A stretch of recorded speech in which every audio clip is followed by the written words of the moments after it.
Ubers, I wanted to show you some nice graffiti in Fitzroy area. Before we get going, I want to give a shout out to the following Ubers who have left comments on my last video.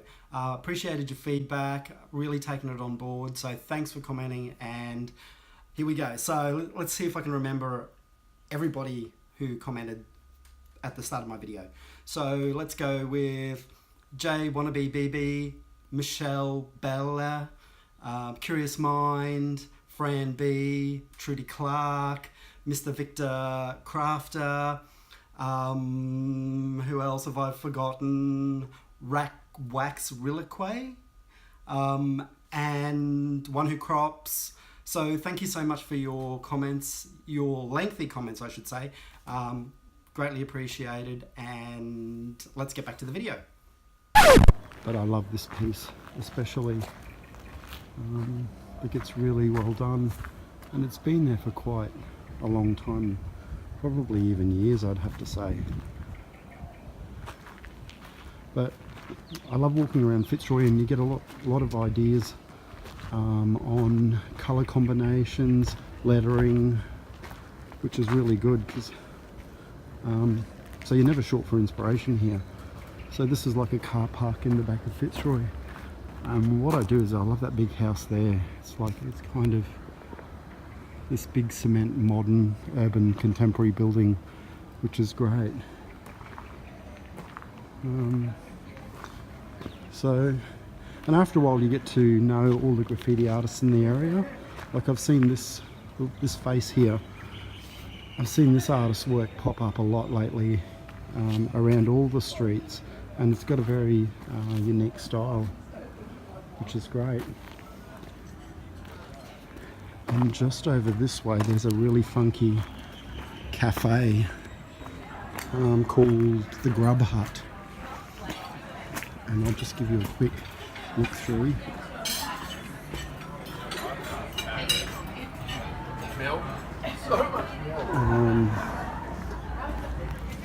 So yeah, so that's the Grub Hut, and there's graffiti on this wall here, which is quite cool.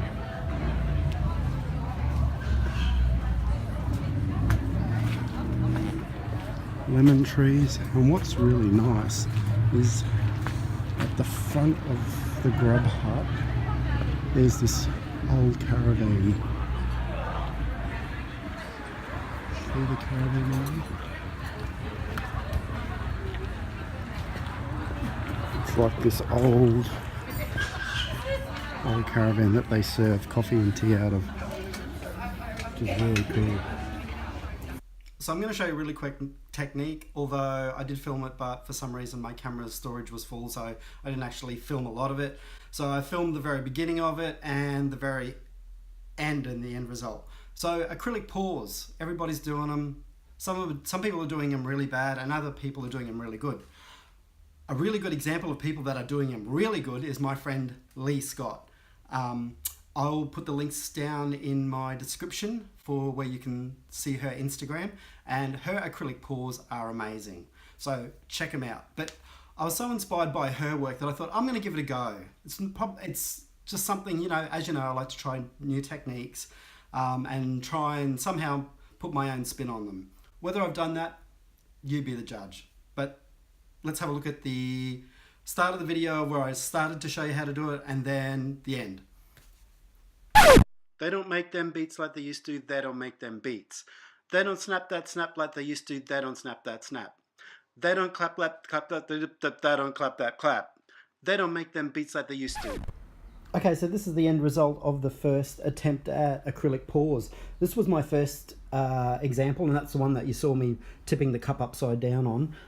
I followed someone's colour schemes for this one. It's very candy-ish, cotton candy, sort of lolly shop typed colours. Probably not sure if I like those sort of colours, but I thought I'd give it a shot.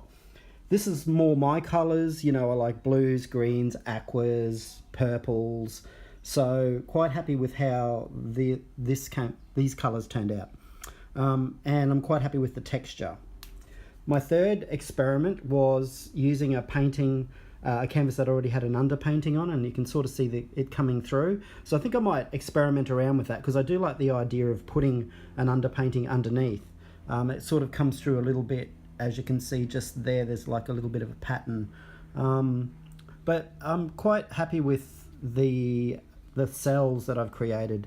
I think they're quite diverse, going from these huge big cells down to more of these smaller, tight, compacted cells.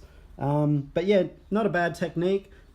A lot of paint's left over though, so you can use a lot of paint. So I don't know how often I'll do it, but it's just nice to experiment with a technique for something different. Let me know what you think and which one's your favourite. So Ubers, what's good about days like this that are overcast is it's awesome to photograph artworks. So when days are like this and the light is really nicely evenly balanced over the artwork, that's when I come out and photograph my artworks. As you can see how the light just falls over the whole artwork evenly. There's no shadows or there's no light coming from any one direction. So yeah, it's a great tip when photographing your art. I also thought I'd quickly show you this little work. I've just finished it. Little mixed media piece on board. Really happy with how it turned out. Lots going on. And it is up for sale. Thought I'd give myself a little plug. It's been signed with my wax seal on the back. Completely happy with it, and it's a dynamic little piece. So if you're interested in this or any of my smaller works, and if you want to support me as an artist, please check out my website with a link to my Etsy store, where you can purchase some of my smaller works. But yeah, this is a great little piece.